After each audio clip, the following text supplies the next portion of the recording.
Okay, this is Exodus 4. Signs for Moses.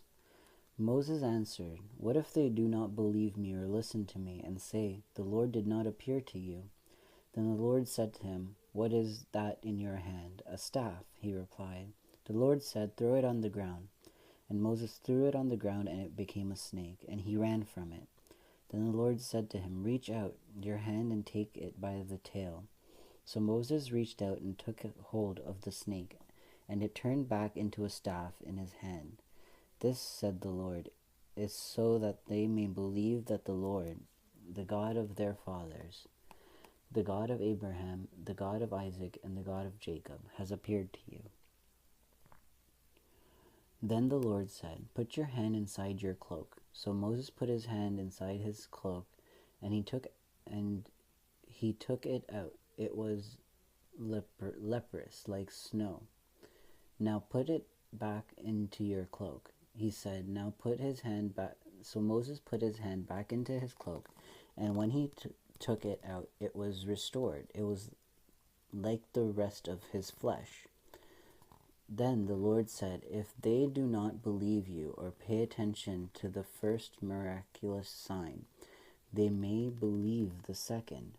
But if they do not believe that these two signs or listen to you, take some water from the Nile and pour it on the dry ground. The water you take from the river will become blood on the ground."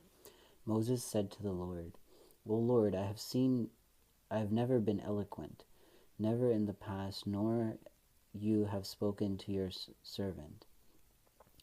I am slow of speech and tongue." The Lord said to him, "Who gave man his mouth? Who makes him deaf or mute? Who gives him sight or makes him blind? Is it not I, the Lord? Go. I will help you speak and will teach you what to say." But Moses said, "O Lord, please send someone else to do it." Then the Lord's anger burned against Moses, and he said, "What about your brother Aaron the Levite? I know he can speak well. He is already on his way to meet you, and his heart will be glad when he sees you. You shall speak to him and put words in his mouth. I will help both of you speak and will teach you what to do. He will speak to the people for you, and it will be as if he were your mouth, and as if you were God to him. But take this staff in your hands so you can perform miraculous signs with it." Moses returns to Egypt. Then Moses went back to Jethro, his father-in-law, and said to him, "Let me go back to my own people in Egypt, to see if any of them are still alive." Jethro said, "Go, and I wish you well." Now the Lord had said to Moses in Midian, "Go back to Egypt, for all the men who wanted to kill you are dead." So Moses took his wife and sons, put them on a donkey, and started to go back to Egypt.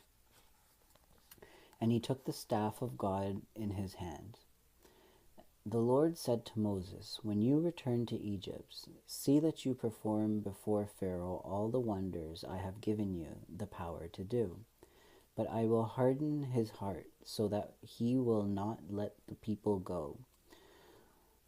Then say to Pharaoh, 'This is what the Lord says: Israel is my firstborn son. I told you, let my son go so he may worship me. But you refuse to let him go, so I will kill your firstborn son.'"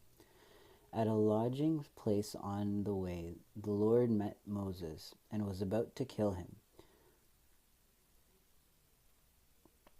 But Zipporah took a flint knife and cut off her son's foreskin and touched Moses' feet with it.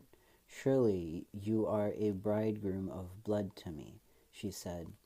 So the Lord let him alone. At the time she said bridegroom of blood, referring to circumcision. The Lord said to Aaron, "Go into the desert to meet Moses." So he met Moses at the mountain of God and kissed him. Then Moses told Aaron everything the Lord had sent him to say, and also about all the miraculous signs he had commanded him to perform. Moses and Aaron brought together all the elders of the Israelites, and Aaron told them everything the Lord had said to Moses. He also performed the signs before the people, and they believed. And when they heard that the Lord was concerned about them and had seen their misery, they bowed down and worshipped.